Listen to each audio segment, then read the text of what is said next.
اعوذ باللہ من الشیطان اللعین الرجیم بسم اللہ الرحمن الرحیم الحمد للہ الذی نور قلوبنا بنور الایمان وبصر عیوننا بضوء العرفان ثم الصلاة والسلام علی رسول الرحمن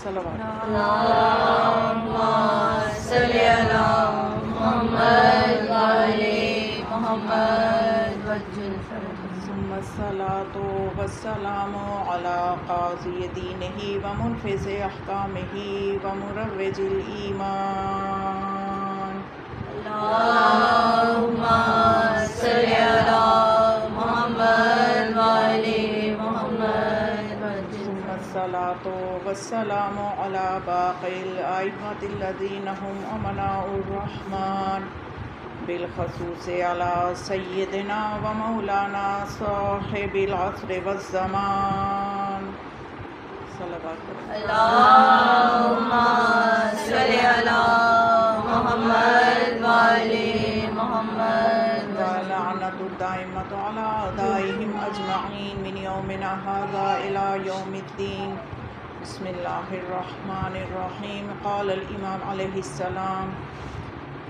امام علیہ السلام صلوات اللهم صل على محمد وعلى محمد من احبنا للہ نفعه حبه ومن احب بغیر ذلك ان اللہ یفعل ما یشاء۔ امام سجاد علیہ السلام یہ فرماتے ہیں من احبنا للہ، جو ہم سے اللہ کی خاطر محبت کرے تو اس کی محبت اسے فائدہ دے گی۔ من احب بغیر ذالک، جو اللہ کی خاطر نہیں بلکہ اپنے مقاصد کے لیے، اپنے مفاد کے لیے ہم سے محبت کرے، ان اللہ یفعل ما یشاء، تو اس کے ساتھ پھر اللہ جو چاہے کرے۔ یہ امام علیہ السلام کا وہ نورانی کلمہ، وہ نورانی حدیث میرے اور آپ کے چوتھے امام کی، اللهم صل على محمد وعلى محمد۔ اس میں ایک بہت ہی گہری بات ہے، ایک بہت ہی سمجھ لیجئے کہ کلام الامام امام الکلام، امام کا جو کلام ہوتا ہے وہ کلاموں کا امام ہوتا ہے۔ تو یہ نورانی کلمہ جو ہے یہ اس میں ہمارے لیے ایک بہت بڑا پیغام ہے کہ ہم نے ان ہستیوں سے جو محبت کرنی ہے وہ محبت خالص اللہ کے لیے ہونی چاہیے۔ وہ محبت اس لیے ہونی چاہیے کہ یہ وہ ہستیاں ہیں کہ ان کی محبت پر اللہ نے کائنات کو پیدا کیا، یہ سمجھ کے محبت کرنی چاہیے۔ بس یہ چھوٹا سا پیغام تھوڑا تمہیدی طور پہ میں بیان کرنا ضروری سمجھتی ہوں کہ آج ہم نے اپنی محبتوں کا جائزہ لینا ہے کہ ہم اس در سے وابستہ ہیں اور ہم ان سے محبت بھی کرتے ہیں، اور ہم نے دیکھنا ہے کہ ہماری محبت کس لیول کی ہے، ہماری محبت کا لیول کیا ہے۔ کیا ہم ان سے محبت اس لیے کر رہے ہیں کہ یہ اس قابل ہیں، یہ اس لائق ہیں کہ ان سے محبت کی جائے، یا ہم اپنے دنیاوی مفاد کے لیے محبت کر رہے ہیں؟ مثلاً کہ ہم اگر مجلس میں جاتے ہیں کہ ہم اس لیے جاتے ہیں کہ ہم نے بی بی کو پرسہ دینا ہے، یا ہم اس لیے جاتے ہیں کہ وہاں جا کے گناہ بخشے جاتے ہیں؟ ہم تو بی بی کو پرسہ، ماشاء اللہ باشعور افراد یہاں موجود ہیں، باشعور مومنات یہاں موجود ہیں، تو یقیناً ہمارے ایمان کا معیار یہی ہے کہ ہم تو جناب سیدہ کو راضی کرنے کے لیے آتے ہیں، اور ہم تو اس نیت سے آتے ہیں۔ اب ہمیں ساتھ کیا کچھ مل جاتا ہے یہ خدا جانے، تو بی بی جانے۔ چھوٹی سی مثال سے میں بات کو آگے بڑھاتی ہوں کہ جیسے کہ آپ کے گھروں میں بھی بچے ہیں، کھانے میں ضد کرتے ہیں، یعنی ماں چاہتی ہے کہ بچہ کوئی اچھی چیز کھائے، اچھی غذا کھائے، کوئی روٹی کھائے، کوئی پراٹھا کھائے، کوئی انڈے کھائے، بچہ کہتا ہے کہ نہیں میں نے چپس کھانی ہے۔ تو اب ماں کیا کہے گی؟ ماں اسے کہے گی کہ اچھا چلو چپس کھا لو لیکن اس کے بعد روٹی ضرور کھانا، پہلے تم روٹی کھاؤ اس کے بعد میں تمہیں چپس دوں گی، پہلے روٹی کھاؤ اس کے بعد میں تمہیں چاکلیٹ دوں گی۔ تو اب دونوں کا چونکہ معیار معرفت مختلف ہے، ویژن مختلف ہے، تو اگر بچے سے پوچھا جائے کہ چاکلیٹ کیوں کھا رہے ہیں، وہ کہہ رہے ہیں مجھے روٹی کیوں کھا رہے ہیں، وہ کہے گا مجھے چاکلیٹ ملنی ہے اس لیے روٹی کھا رہا ہوں۔ ماں سے پوچھیں گے کہ یہ روٹی کیوں کھا رہے ہیں، تو وہ اس لیے وہ یہ کہے گی اپنے معیار کے حساب سے، یہ کہے گی کہ اس لیے روٹی کھا رہے ہیں کہ اس کے جسم میں طاقت آئے۔ تو اب ہم مجلس میں آتے ہیں، ہم اپنے معیار کے حساب سے آتے ہیں، وہ ہستیاں اپنی معرفت سے ہمیں نوازتی ہیں۔ یہ عطا ہے اس فرش عزا کی، یہ اس درسگاہ کی عطا ہے۔ بہت ہی مشہور حدیث آپ نے سنی ہوگی جس میں کہ کسی شیعہ سنی کو کوئی اختلاف ہی نہیں ہے۔ خدا کیا فرماتا ہے کہ میں نے ہر انسان کو فطرت سلیمہ پہ پیدا کیا ہے۔ بس تھوڑا سا ہم نے فطرت سلیمہ کے بارے میں بتانا ہے، کیونکہ میرا موضوع ہے محبت اہل البیت کی حقیقی معرفت۔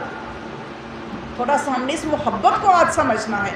اس فرش عزا کے صدقے سے ہم نے جو لے کے جانا ہے، جو بہترین تبرک ہے، وہ روحانی اور معنوی تبرک ہے جو اس مجلس سے ملتا ہے، جو دنیا کی کسی درسگاہ سے نہیں ملتا، کسی کالج یونیورسٹی سے نہیں ملتا، صرف اس فرش عزا سے وہ روحانی اور معنوی تبرک ملتا ہے۔ کیونکہ دیکھیے ہم ایسے پرآشوب دور سے گزر رہے ہیں کہ جہاں پر اپنے آپ کو بچا کے چلنا بہت مشکل ہے۔ نیکی اور بدی کی تمیز ختم ہوتی چلی جا رہی ہے، لوگ برائیاں بھی نیکیاں سمجھ کے انجام دے رہے ہیں۔ اس نہج میں معاشرہ آ چکا ہے کہ برائیوں کو بھی نیکیاں سمجھ کے انجام دیا جا رہا ہے، اور نیکی کرنے والے کو برا سمجھا جا رہا ہے کہ یہ کیا کر رہا ہے، یہ پسماندہ ہے، یہ پیچھے رہ جائے گا، اسے دنیا کے ساتھ بڑھنا نہیں آتا، یہ ہے تو وہ ہے۔ بہت سے دلائل ہیں جو شیطان نے ہمارے دماغوں میں ڈال دیے ہیں۔ تو اب جب ہر طرف سے آوازیں آ رہی ہیں اس قسم کی کہ کسی کو سن کے انسان کے کان نجس ہو رہے ہیں، کچھ باتیں بول کے ہماری زبان نجس ہو رہی ہے، کچھ چیزیں دیکھ کے ہماری آنکھیں نجس ہو رہی ہیں، یعنی ایسا ماحول فراہم کر دیا گیا ہے کہ نجس ہونا بڑا آسان ہو گیا ہے۔ تو ایسے ماحول میں کیا کرے وہ انسان؟ لیکن وہ انسان کہ جو اپنے آپ کو اس در سے وابستہ کر لے، خدا چونکہ عادل ہے، کرم کرنے والا ہے، وہ اپنے بندوں کو جہنمی نہیں بنانا چاہتا، جنتی بنانا چاہتا ہے۔ جہنم اس نے خوشی سے نہیں بنائی۔ وہ کیا فرماتا ہے؟ لَوِ اجْتَمَعَ النَّاسُ عَلَىٰ حُبِّ عَلِی، کہ اگر لوگ علی کی محبت میں جمع ہو جاتے، میں جہنم کو بناتا ہی نہ، جہنم کو بناتا ہی نہ۔ تو یہ جہنم جو ہے یہ اللہ نے خوشی سے نہیں بنائی، وہ اپنے بندوں کو ادھر نہیں بھیجنا چاہتا، اس لیے خدا نے ایک ایسا انتظام کر دیا کہ جس میں اس ماحول میں بھی انسان اپنے آپ کو بچا کے چل سکتا ہے۔ اور وہ انتظام جو ہے وہ ہر زمانے میں ایک ہادی کا خدا نے انتظام کر دیا، اور ایک ایسے ذکر کا انتظام کر دیا کہ اس ذکر کے کرنے سے ہمارے گناہ مٹ جائیں گے۔ وہ ہے ذکر علی ابن ابی طالب علیہ السلام۔ اللہم صلی علی محمد وعلی محمد۔ اس ذکر میں پھر ایسی طاقت رکھ دی کہ انسان مایوس نہ ہو کہ میرے سے گناہ ہوتے چلے جا رہے ہیں، میرا کیا بنے گا۔ کسی سٹیج پہ جا کے جب وہ دیکھے کہ میرے اتنے گناہ ہو گئے، تب بھی وہ مایوس نہ ہو۔ اس کے سامنے وہ راستہ موجود ہے کہ جو رسول کی زبان سے خدا نے اپنی مخلوق تک پہنچا دیا۔ جب رسول نے فرمایا کہ ذکر و علی جن عبادہ، ذکر و علی جن ذکری و ذکری ذکر اللہ، علی کا ذکر کرنا عبادت ہے، اس لیے کہ علی کا ذکر میرا ذکر ہے، میرا ذکر اللہ کا ذکر ہے۔ اس میں کوئی شک کرنے کی ضرورت ہی نہیں ہے کہ علی کا ذکر بدعت ہے، علی کا ذکر شرک ہے۔ رسول خدا نے تو معاملہ ہی صاف کر دیا کہ شک نہ کرنا، پریشان نہ ہو جانا، علی کا ذکر کرنا، علی کا ذکر میرا ذکر ہے، میرا ذکر خدا کا ذکر ہے۔ اور پھر جو انسان گناہ کر بیٹھتا ہے، بولے کائنات کی ذات ہمارے لیے اتنی بڑی نعمت الہی ہے، خدا را علی کو چند نعروں میں محدود نہ کریں، چند فضائل میں محدود نہ کریں، علی کی شخصیت کو سمجھیے، سمجھنے کی کوشش کریں، سمجھ کے علی سے محبت کریں، معرفت حاصل کر کے علی سے جو محبت کریں گے تو آپ کو وہ کچھ ملے گا کہ آپ کی سوچ سے باہر ہو۔ تو مولا کائنات کا ذکر اللہ کا ذکر ہے، اور ساتھ فرما دیا کہ اگر تمہاری زبان سے گناہ ہو جائیں تو تم علی کا ذکر کرنا، جس زبان سے علی کا ذکر ہو جائے زبان کے گناہ خدا مٹا دیتا ہے۔ جن کانوں سے علی کا ذکر سن لیا جائے کانوں کے گناہ مٹ جاتے ہیں۔ جن آنکھوں سے انسان نے گناہ کیے ہوں اگر علی کے فضائل پہ نگاہ کر لے تو آنکھوں کے گناہ ختم ہو جاتے ہیں۔ دیکھا آپ نے، محسوس کریں کہ مولا کائنات علی بن ابی طالب علیہ السلام کتنی بڑی نعمت الہیہ ہیں۔ توجہ فرمائیے، آپ نے ذرا صلوات کی بخشش کرتے چلے جائیں تاکہ مجھے پتہ چلے کہ اللہم صلی علی محمد وعلی محمد۔ توجہ فرمائیے آپ نے، ایک ذرا محبت بڑی صلوات کی، جس سے مجھے اندازہ ہو کہ جتنی آپ کو علی سے محبت ہے اتنی بلند صلوات پڑھے۔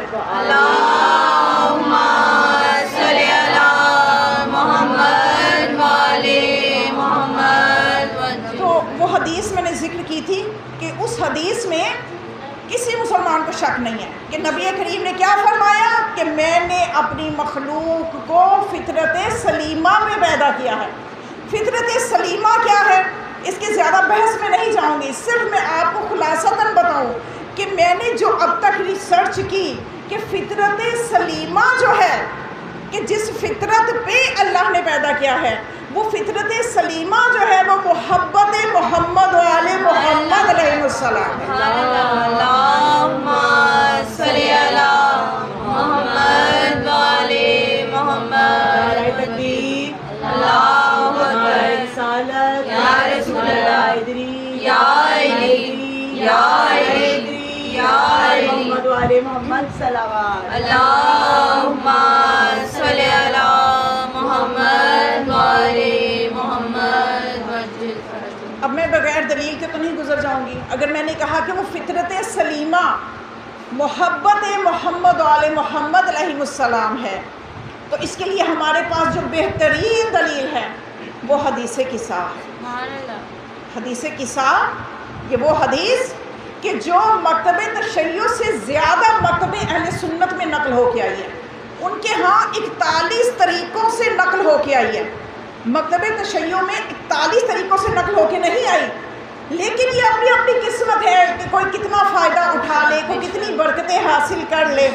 ہماری تو ہر محفل کا آغاز ہی حدیث قصہ سے ہوتا ہے، اور ایسی مستند حدیث کہ جو ایسی سچی خاتون کی زبان سے جو صدیقہ ہے، جو جزو رسول ہے، اس بی بی کی زبان سے صادر ہونے والی یہ حدیث، اس حدیث مبارکہ میں ایک جملہ آپ سب پڑھتے ہیں کس موقع پہ جا کے کہ جب پنجتن پاک بی بی کیا فرماتی ہیں کہ میں اپنے گھر میں تھی، جابر بن عبداللہ انصاری روایت کر رہے ہیں نا بی بی سے، بی بی نے ساری حدیث بی بی نے بیان کی کہ میرے پاس میرے بابا ایک روز میرے گھر آئے اور انہوں نے میرے سے کہا کہ میں اپنے بدن میں ذوف محسوس کرتا ہوں، فقلت اعوذ باللہ یا بتاؤ من الذوف، تو میں نے کہا ہے بابا جان اللہ پاک آپ کو ذوف و کمزوری سے دور رکھے۔ تو پھر چادری جمانی آپ نے لا کے دی، بس خلاصہ بیان کر رہی ہوں۔ تو اجازت لیتے گئے، پہلے حسن آئے وہ زیر قصہ گئے، پھر حسین آئے وہ گئے، مولا کائنات ہے وہ بھی زیر قصہ۔ پھر بی بی نے کہا کہ جب میں بھی گئی اپنے بابا کے پاس تو میں نے کہا کہ کیا آپ اجازت دیتے ہیں ان اکون معکم کہ میں بھی آپ کے ساتھ اس چادر میں آ جاؤں؟ تو کیا فرمایا انہوں نے؟ فقالا کہ بے شک میں تمہیں اجازت دیتا ہوں یا بنتی یا بزعتی قد اذنت لکی، میں آپ کو اجازت دیتا ہوں کہ آپ بھی ہمارے ساتھ چادر میں آ جائیں۔ تو بیوی نے کیا فرمایا؟ فلم مکتملنا جمیعا تحت الکسائی، جب ہم سب کے سب چادر کے نیچے جمع ہو گئے تو کیا ہوا؟ اس کے بعد سنیے یہی جملہ، فقال عز وجل یا ملائکتی و یا سکان سماواتی انی ما خلقت سماء مبنیتا ولا ارضا مدحیتا ولا قمرا منیرا ولا شمسا مضیئتا ولا فلکا یدور ولا بحرا یجری ولا فلکا یسری الا فی محبت ہؤلاء الخمسۃ الذین هم تحت الکساء۔ اللہم صلی علی محمد وعلی محمد۔ جب یہ زیر قصہ 5 ہستیاں ہو گئیں تو خدا نے ان کا قصیدہ پڑھنا شروع کر دیا۔ اب اچھا، خدا قصیدہ پڑھ رہا ہے، یہ قصیدہ کون سن رہا ہے؟ سیدہ بھی سمجھتے چاہیے. نہیں، بی بی نے فرمایا خدا قصیدہ پڑھ رہا تھا اور بی بی سن رہی تھی. یعنی بی بی براہ راست بغیر جبرائیل کے خدا کا قصیدہ سن رہی تھی.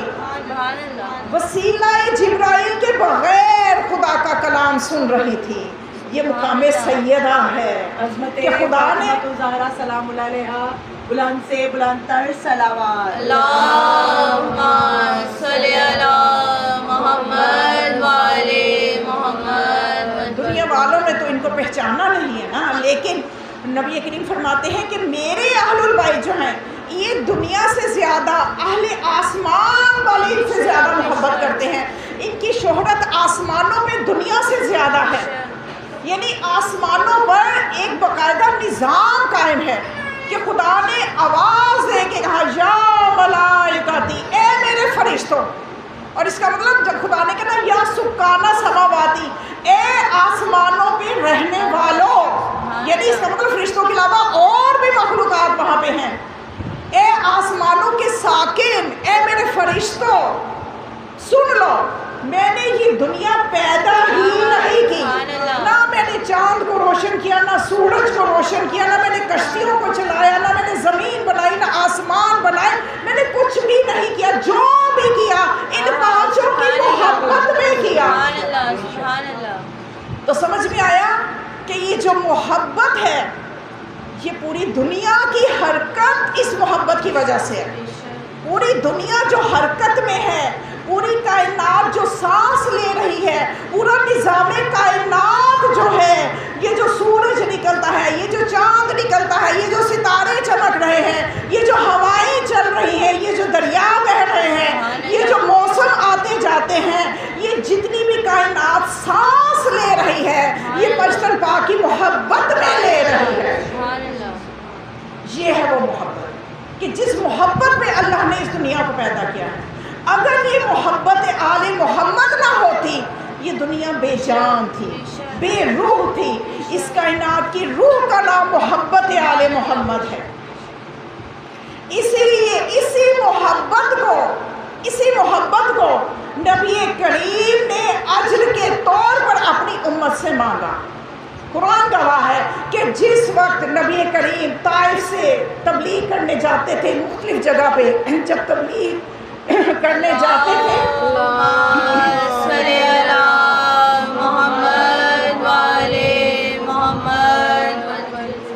چاہوں گی تھوڑا میرا گلا آج ٹھیک نہیں ہے. تو جب نبی کریم تبلیغ فرماتے تھے اور جب لوگ دیکھتے تھے کہ یہ ہماری خاطر اتنی تکلیفیں اٹھا رہے ہیں اور ہمیں جہالت کے اندھیروں سے نکال رہے ہیں، ہمیں نور میں لے کے آ رہے ہیں، ہمیں زندگی جینے کا سلیقہ سکھا رہے ہیں، ہمیں نجاست سے پاکیزگی کی طرف لے کر آ رہے ہیں، تو اس وقت کچھ لوگ اکٹھے ہو کے نبی کریم کے پاس آئے اور کہا کہ اے اللہ کے رسول، آپ اتنی محنت ہماری دنیا اور آخرت کو سنوارنے کے لیے کر رہے ہیں، تو بتائیے ہم اس کا کوئی صلہ دینا چاہتے ہیں، ہم اس کا کوئی صلہ دینا چاہتے ہیں. تو اس وقت آپ نے فرمایا کہ مجھے تم سے کچھ بھی نہیں چاہیے. جیسا کہ سورہ ہود میں بھی آپ نے قرآن میں بھی دیکھا ہوگا، جب بھی کسی نبی سے اجر مانگا ان کی امت نے آ کے، تو انہوں نے کیا فرمایا؟ وما اجری الا علی اللہ، کہ میرا اجر صرف اللہ پہ، تم تو دے ہی نہیں سکتے، میں تم سے لوں گا بھی نہیں. لیکن جب خاتم النبیین کے پاس ان کی امت آئی کہ ہم اجر دینا چاہتے ہیں، تو اس وقت پہلے کسی نبی کی دفعہ خدا نے نہیں کہا کسی نبی کو کہ ان سے یہ اجر مانگو، لیکن خاتم النبیین کی اولاد کا یہ مرتبہ ہے، ان کی ذریت کا یہ مقام ہے کہ جب آخری نبی کے پاس آئے تو خدا نے کہا کہ اے میرے حبیب، قل لا اسألکم علیہ اجرا الا المودۃ فی القربى، کہ میں تم سے کوئی اجر نہیں مانگتا، تم دے ہی نہیں سکتے. ہاں اگر تم دینا چاہتے ہو تو میری مودت کرو میرے قرابت داروں سے، میرے عزیزوں سے مودت کرو. بلند تر صلوات. اللہم صلی علی محمد وعلی محمد. تو یہ مودت جو ہے یہ محبت کی سپر ڈگری کا نام ہے. کون سی سپر ڈگری؟ نہیں، محبت بہت پیچھے رہ جاتی ہے. آپ نے مودت مانگی ہے اور اپنے قرابت داروں کے لیے جو ہی آپ نے یہ فرمایا کہ میرے قرابت داروں سے مودت کرو، تو اس وقت مختلف روایتیں آپ جا کے شیعہ سنی میں جو روایتیں جو بھی پڑھتی ہوں، میں صرف شیعہ کتب سے نہیں پڑھتی، میں سب کی کتابوں سے لے کے پڑھتی ہوں، ایسی روایات جو مسئلہ نہ ہو سب کی کتابوں میں موجود ہو، تو سب نے لکھا، سب شیعہ سنی راویوں نے یہ لکھا، انہوں نے لکھا کہ جب آپ نے یہ فرمایا کہ میرے قرابت داروں سے مودت کرو، تو لوگ اکٹھے ہو کے آئے اور کہا یا رسول اللہ، آپ کے وہ قرابت دار کون ہیں جن سے مودت کو اجر کے طور پہ مانگا گیا ہے؟ تو آپ نے فرمایا وہ علی اور فاطمہ اور ان کے فرزند ہیں، وہ میرا حسن ہے، وہ میرا حسین ہے، وہ میرا علی ہے، وہ میری فاطمہ ہے، کہ جن کی مودت اللہ نے تم سے مانگی ہے۔ تو یہ اس کے بعد آیت صرف اتنی پڑھی جاتی ہے، آگے بڑھے سورہ شورى میں تو آیت آگے بڑھی تو کیا فرمایا؟ من یقترف، کہ جو اس مودت کو ادا کرے گا، نزد لہ فیہا الحسنی، کہ جو یہ نیکی کرے گا، یہ مودت ادا کرے گا، من یقترف، کہ جو ادا کرے گا یہ نیکی، تو ہم اس کی نیکی کو مزید نیکیوں میں اضافہ کر دیں گے، ہم اس کی نیکیوں کو مزید بڑھا دیں گے، تو اضافہ کرتے چلے جائیں گے۔ جو اس نیکی کو پائے گا، جو اس نیکی کے لیے محنت کرے گا، تو واقعاً محبت آل محمد کے اثرات جب ہم دیکھتے ہیں کہ جب آل محمد سے محبت کی جائے، مودت کی جائے، تو اس کے اثرات کیا ہیں؟ اس کے اثرات میں سے ایک اثر یہ ہے کہ جو انسان ان ہستیوں سے مودت کرتا ہے، خدا اس کی برائیوں کو نیکیوں میں بدل دیتا ہے۔ اس سے بڑھ کے اور کیا چاہیے کہ اس کی بدیاں نیکیوں، اور یہ دیکھیں کوئی ایسی بات نہیں ہے کہ میں ایسے کہہ رہی ہوں، یہ قرآن میں موجود ہے۔ خدا فرماتا ہے کہ بعض لوگوں کی نیکیوں کا وزن ایسا ہے کہ ان کی خدا ایک مقام ایسا آتا ہے کہ بندے کی بدیوں کو نیکیوں میں بدل دیتا ہے۔ اور دعاؤں میں بھی ہم یہ جملہ پڑھتے ہیں، مبدل السیئات من الحسنات، کہ اے وہ خدا جو نیکیوں کو، جو بدیوں کو نیکیوں میں بدلنے والا ہے۔ یعنی انسان کے پاس ہر وقت ایک موقع ہے کہ اگر اس سے کوئی گناہ ہو گئے ہیں تو ان کو نیکیوں میں بدلا جا سکتا ہے۔ مایوسی نہیں ہے خدا کے ہاں، خدا کہتا ہے میرے بندوں مایوس نہ ہونا، گناہ ہو بھی جائے تو ایک وقت ایک ہاتھ میں تمہارے موقع ہے کہ تم میری ان حجتوں سے محبت کرو گے، تو اس کے نتیجے میں تمہاری بدیوں کو بھی میں نیکیوں میں بدل دوں گا اور تمہاری نیکیوں میں کئی گنا اضافہ کر دوں گا۔ اس لیے روایت میں ملا کہ جو ایک دن محبت آل محمد میں گزارے، کہ جو ایک دن محبت آل محمد میں گزارے، وہ ایک سال کی عبادت سے افضل ہے۔ اور جو اس محبت کے بغیر عبادتیں کرے گا، اس کی عبادتیں قبول نہیں کی جائے گی، چاہے وہ صفا و مروہ کے درمیان سعی کرتا ہوا شہید ہو جائے، مر جائے، لیکن رسول فرماتے اے علی، اگر اس بندے کے دل میں تیری محبت نہیں تھی تو سعی کے دوران مرنا بھی اس کا قبول نہیں کیا جائے۔ یہ اثر ہے اس محبت کا، یہ اس محبت کا اثر ہے کہ خدا یہ فرماتا ہے کہ وہ کیا کرے گا؟ نیکیوں میں اضافہ کر دے گا۔ ان اللہ غفور شکور، آیت کہاں ختم ہوئی؟ خدا نے فرمایا بے شک خدا بخشنے والا اور قدردان ہے، خدا قدردان ہے، خدا شکریہ ادا کرتا ہے ان لوگوں کا کہ جو اس محبت کی معرفت رکھنے والے ہیں۔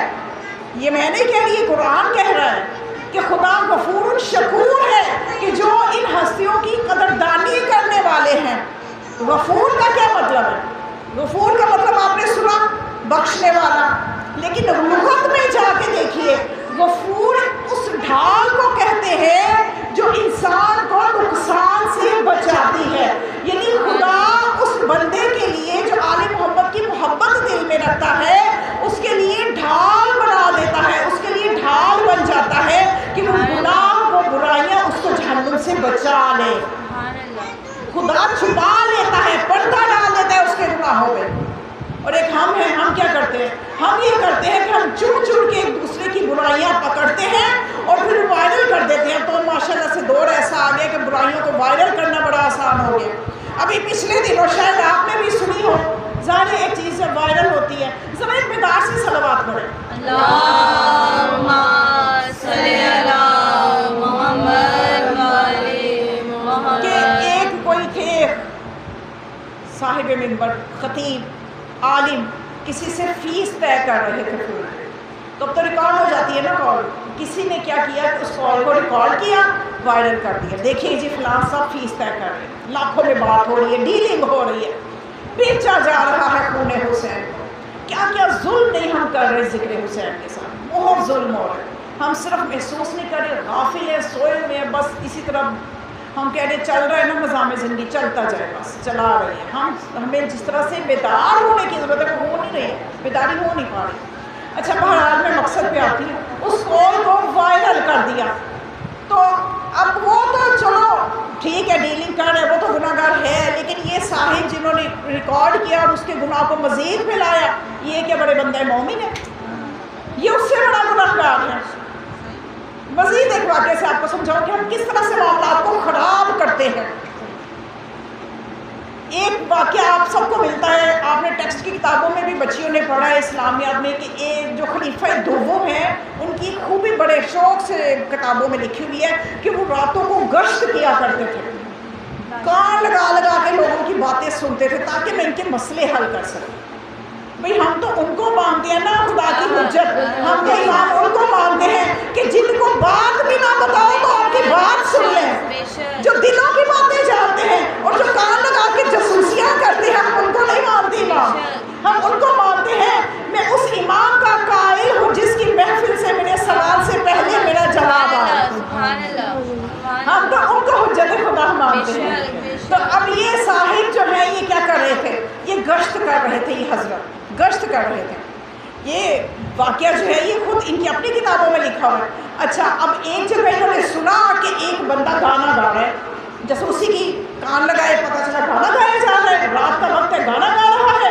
اب ان حضرت کو بڑا جوش آیا، بڑا انہوں نے ہوشیاری دکھائی، انہوں نے دیوار پھلانگ کے، دروازہ بھی نہ بجایا، دیوار پھلانگ کے اس کے گھر میں جا کے اس کے سامنے کھڑے ہو گئے، بھائی تو گانا گا رہا ہے، حرام کر رہے ہو، کتنی بری بات ہے، اللہ نے منع کیا ہے، رسول اللہ نے منع کیا ہے، اور تم پھر بھی گانا گا رہے ہو، کتنا گناہ کر رہے ہو۔ اچھا اس شخص نے کیا کہا کہ اس نے الٹا ان کی کلاس لے، اس نے کہا میں نے تو ایک گناہ کیے نا گانا گائے، آپ نے اس ایک گناہ کے ساتھ 3 گناہ کر دیے ہیں۔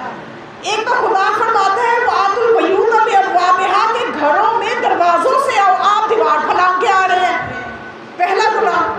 دوسرا یہ کہ خدا کہتا ہے وَسَلِّمُوا تَسْلِیمًا، کہ جب تم کسی کے گھر میں داخل ہو تو سلام کرو، آپ نے سلام بھی نہیں کیا اور میرے آگے آ کے کھڑے ہو گئے۔ اور سورہ حجرات میں خدا فرماتا ہے لا تجسسوا، کسی کی جاسوسی نہ کرو، آپ میری جاسوسی کیوں کر رہے تھے؟ 3 گناہ تو آپ نے کر دیے، 3 آیات کی مخالفت آپ نے کر دی، میں نے تو ایک آیت کی مخالفت کی۔ تو وہ پھر شرمندہ ہوئے تو کہنے لگے اچھا چلو میں تمہیں معاف کرتا ہوں، تم مجھے میری جان چھوڑ دو، میں تمہاری جان چھوڑ دیتا ہوں، یہ بھی ڈیل کر لیا انہوں نے وہاں پہ۔ تو مسئلہ یہ ہے کہ خدا یہاں پہ ہمیں یہ بتا رہے کہ وہ غفور ہے، وہ بندوں کو بخشنے والا ہے، وہ بندوں کے عیبوں پہ پردہ ڈالنے والا ہے۔ اور دیکھیں پردہ کون ڈال رہا ہے؟ جس کا اپنا کوئی عیب نہیں ہے، جو بے عیب ہے، اور ہم خود عیبوں سے بھرے ہوئے ہیں اور ہم دوسروں کے عیبوں سے پردہ اٹھا رہے ہوتے ہیں بڑے فخر سے۔ تو یہ خدا فرماتے ہیں کہ جب یہ محبت دل میں آتی ہے نا، آل محمد کی محبت آتی ہے، تو پھر سمجھو کہ اس کے نتیجے میں تم خدا کو کیسا پاؤ گے، غفور پاؤ گے، قدردان پاؤ گے۔ تو یہی وہ محبت ہے۔ یہ حسنہ جو اس آیت میں معنی ہے، اس میں آپ تفسیر اٹھا کے دیکھیں، مختلف تفسیر مسلمانوں کی بھی اٹھا کے دیکھیں، تو جب یہ بات ہوتی ہے نا کہ جو یہ نیکی کر لے گا تو یا من یقترف، کہ جو کرے گا یہ حسنہ کرے گا، تو یہاں پہ حسنہ سے مراد مختلف تفسیریں کی ہیں مسلمانوں نے۔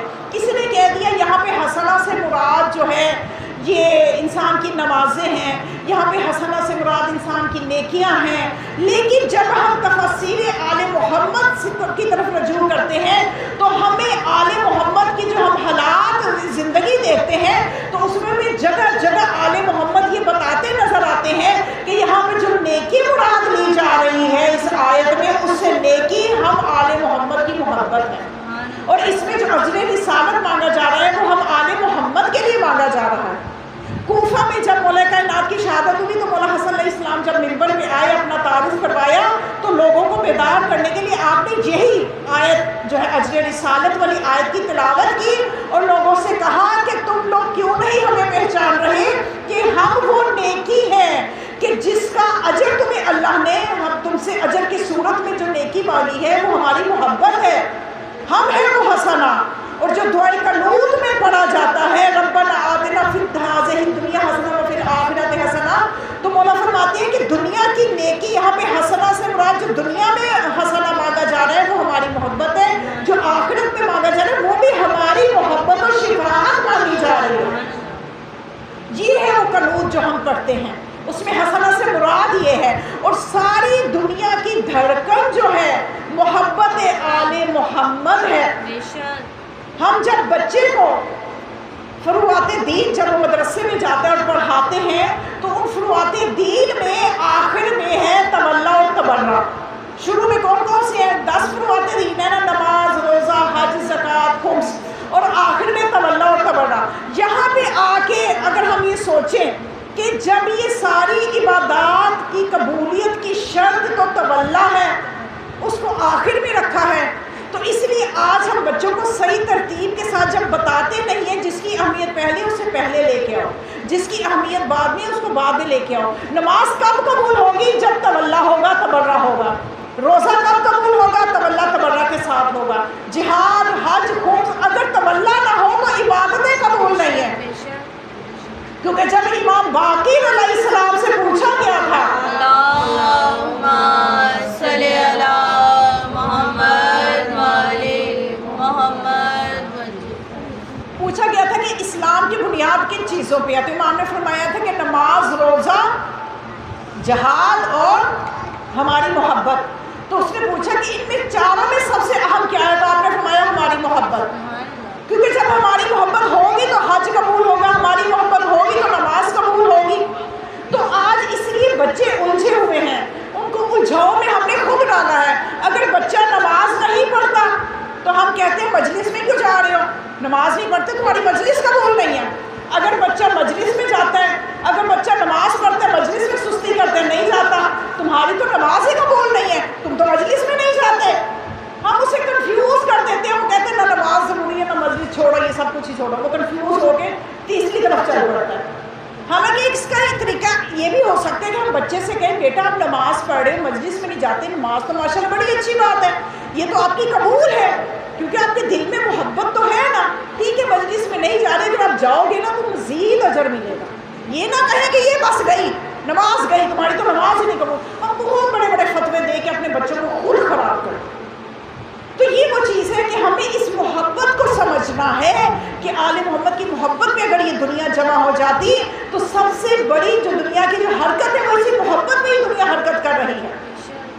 اور ہم نے اس تولا تبرع کو 9ویں درجے میں جا کے رکھ دیا ہے، جبکہ امام صادق علیہ السلام یہ فرماتے ہیں اللہم صلی علی محمد وعلی محمد، لیس الدین الا الحب والبغض، کہ دین محبت اور بغض کے بغیر کچھ ہے ہی نہیں۔ محبت سے مراد آل محمد کی محبت، بغض سے مراد ان کے دشمنوں پہ تبرع کرنا، یعنی اگر ولایت ہے تو ساتھ تبرع بھی ضروری ہے۔ خالی فضائل کافی نہیں ہے، جب تک تبرع نہیں کرو گے تو آپ کی عبادت کو چار چاند نہیں لگے۔ تو یہ تولا اور تبرع جو ہے یہ مومن کے 2 پر ہیں، برابر ان کو لے کے چلنا ہے۔ تو اب یہاں پہ ساری دنیا کا یعنی نیکی جو ہے، سارا دین جو ہے وہ محبت میں ہے، محبت پر قائم ہے۔ تو اسی لیے جب ایک مرتبہ کچھ منافقین نے سوالات تیار کیے تھے نا، مولا کائنات نے بڑے اچھے طریقے سے سمجھا دیا تھا کہ وہ منافقین یہ چاہتے تھے کہ ہم کچھ سوالات تیار کرتے جن کا جواب لمبا ہوگا تو اس کا نتیجہ یہ نکلے گا کہ علی کی نماز اول وقت سے نکل جائے گی، اور یا پھر علی کی ایک عادت ہے کہ جب بھی سوال کرو ابھی سوال پورا نہیں ہوتا علی جواب دے دیتے ہیں، تو جب ہم لمبا سا جواب تیار کر کے اس وقت پہ جائیں گے جب علی نماز کے لیے جا رہے ہوں گے تو دونوں میں سے کوئی ایک فائدہ تو ہمیں مل ہی جائے گا، یا تو علی جواب نہیں دے پائیں گے، جواب لمبا ہے انہیں کہنا پڑے گا بعد میں آنا، عادت ٹوٹ جائے گی جو ہمیشہ سے ایک ریکارڈ علی نے قائم کیا ہوا ہے کہ ابھی سوال پورا نہیں ہوتا جواب دے دیتے ہیں، اور یا پھر علی کی نماز اول وقت سے نکل جائے گی جو علی نے کا ریکارڈ ہے کہ نماز اول وقت سے ہٹ کے نہیں ہمیشہ اول وقت پہ پڑھتے ہیں۔ تو اس لیے ہمیں ان دونوں میں سے کوئی ایک فائدہ تو مل ہی جائے گا۔ یہاں پہ روک کے میں تھوڑا سا بتا دوں کہ دیکھیں مولا کائنات کے فضائل جو ہے نا وہ فضائل ہماری تربیت ہے۔